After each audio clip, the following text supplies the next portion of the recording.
비디오 판독 시스템으로 불리는 바어은 비디오 어시스턴트 레퍼리의 줄임말이다.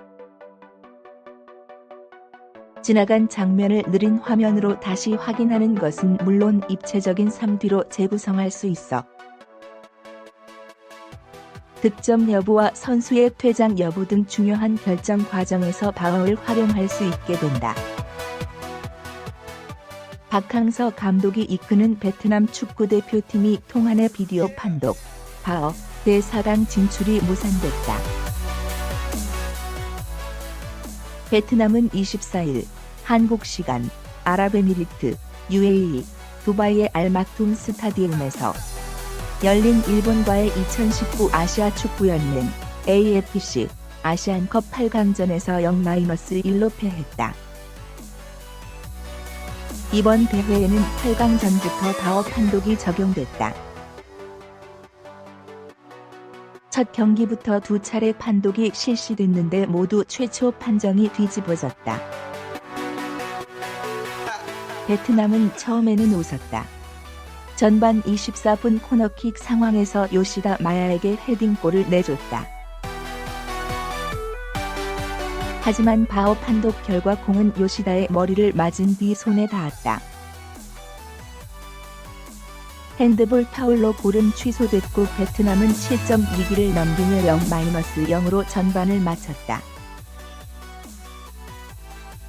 대회 첫 바어의 수혜를 받을 때는 좋았지만 두 번째는 아니었다.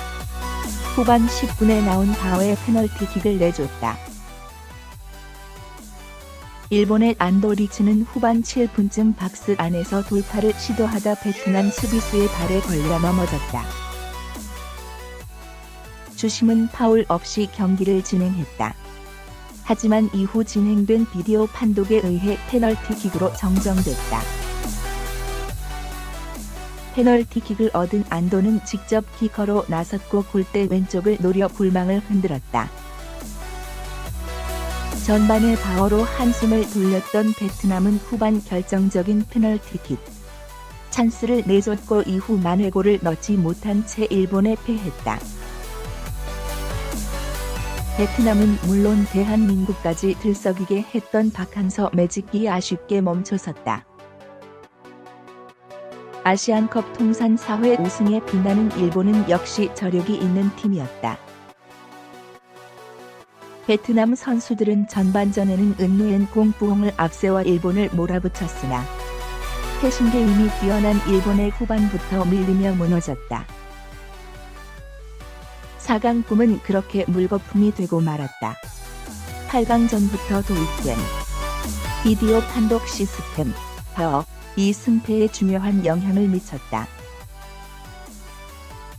24일 오후, 현지 시각, 아랍에미리트 두바이의 알마툼 스타디움에서 열린 2019 아시아 축구연맹 AFC 아시안컵 8강전에서 베트남이 후반 12분 페널티골을 허용하며 일본한테 0-1로 졌다. 일본의 미드필더 도안 리츠, 네덜란드 흐로니원, 가 오른쪽 문전으로 파고들다가 수비수에 걸려 넘어졌으나 주심은 휘슬을 불지 않고 그냥 넘어갔다. 그러나 이후 후반 9분 주심의 비디오 판독 신청 결과 수비수가 오른발로 걷어찬 것으로 드러났고 페널티킥이 선언됐다. 도안 리츠는 침착하게 왼발 슛으로 골문을 갈랐다. 앞서 일본은 전반 24분 왼쪽 코너킥 뒤 주장 요시다 마야, 사우샘프턴의 헤딩골이 터지며 선제골을 터뜨렸으나 비디오 판독 결과 헤딩 뒤 공이 그의 오른팔 맞고 골문 안으로 들어간 것으로 확인돼 노골이 선언됐다.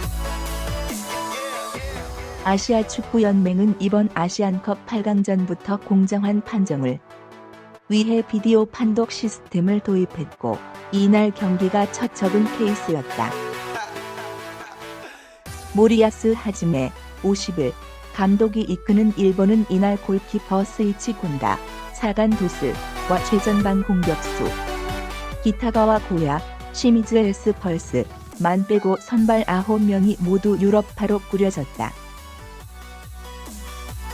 초반에는 베트남 공세에 밀려 몇 차례 슛을 허용하는 등 위기를 맞았으나 잘 넘긴 뒤 후반부터 베트남을 몰아붙이며 4강 진출에 성공했다. 일본은 조별리그 F조에서 3승을 올렸다. 투르크메니스탄을 3-2, 오만을 1-0, 우즈베키스탄을 1-1로 눌렀다. 사우디와의 16강전도 1-0으로 승리하는 등 모두 1점 차 승부였다. 이번에도 마찬가지였다. 박항서 60 감독의 베트남은 16강전에서 비조 1위 2승 1무를 한 요르단과 1-1로 비긴 뒤 승부차기에서 4-2로 잡으며 또 한 번 매직을 발휘했으나 일본한테는 역부족이었다. 특히 잉글랜드 프리미어리그에서 뛰는 1m 89, 87의 31살 베테랑 수비수 요시다 마야가 지휘하는 일본의 포백을 몰아붙이고도 결정타 한 방이 부족해 무너졌다. 베트남은 아시안컵에서 2000년 이후 2차례 일본과 격돌의 2패를 당했는데 이번에도 벽을 넘지 못했다. 베트남은 이번 대회 조별리그 D조에서는 이라크에 2-3, 이란에 0-2로 졌고 예멘한테만 2-0으로 이기며 조 상위 팀 중 4위를 해 16강에 오른 바 있다. 일본에 지더라도 박항서 감독의 공헌은 절대 지워지지 않을 것이다. 아시안컵에 참가 중인 베트남 대표팀 8강 진출이라는 기대 이상의 목표를 달성한 후 8강전에서 강호 일본을 만난다.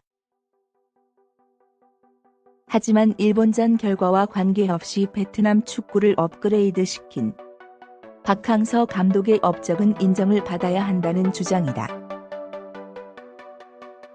폭스 스포츠 아시아는 베트남 일본전을 앞둔 24일 한국 시각 박항서 감독은 어떻게 베트남 축구를 다시 살렸나라는 주제의 기사를 게재했다.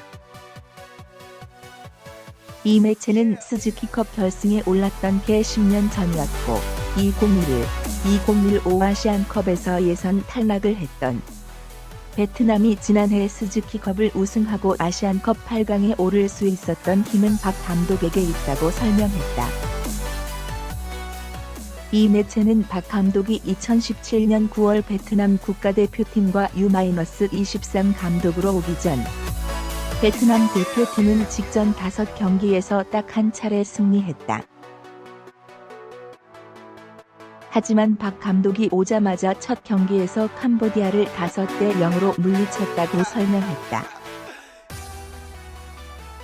이어 지난해 중국에서 열린 AFC U-23 챔피언십에서 준우승을 차지했고 자카르타 팔렘방 아시안게임에서 56년 만에 최고 기록인 4위에 오르며 축구를 사랑하는 나라의 9,550만 명의 팬들의 분위기를 바꾸기 시작했다고 더했다. 이 매체는 60세의 박 감독은 베트남의 젊은이들과 함께 팀을 우승으로 이끈다. 이 과정에서 베트남은 세계 축구에서 가장 긴 무패 행진을 벌였다. 아시안컵 개막전에서 이라크에 패하며 기록이 깨지긴 했지만 그 기록은 18경기였다고 설명했다.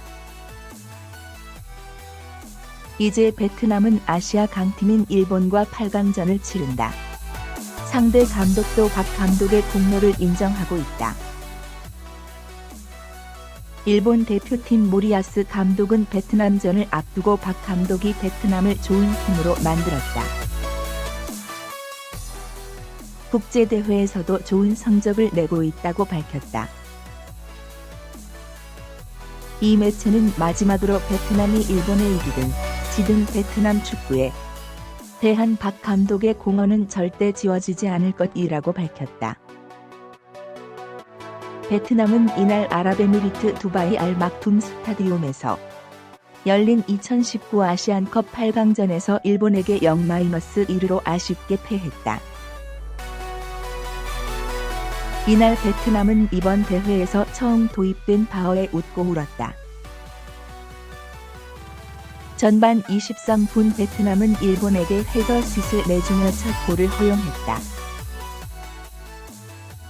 바어 판독 결과 일본 선수의 헤더슛이 팔을 맞고 들어간 것으로 판정돼 핸드볼 반칙으로 선언됐다. 한 골을 아깝게 잃어버릴 수 있었지만 바어 판정의 효과를 누렸다. 하지만 후반전 상황이 달라졌다. 후반 12분 일본은 베트남의 페널티 박스 안에서 파울을 얻어냈다. 또다시 바어 판독이 진행됐다. 이번에는 베트남의 파울이 선언됐다. 결국 PK를 내준 베트남은 한 골을 허용하며 수세에 몰렸다.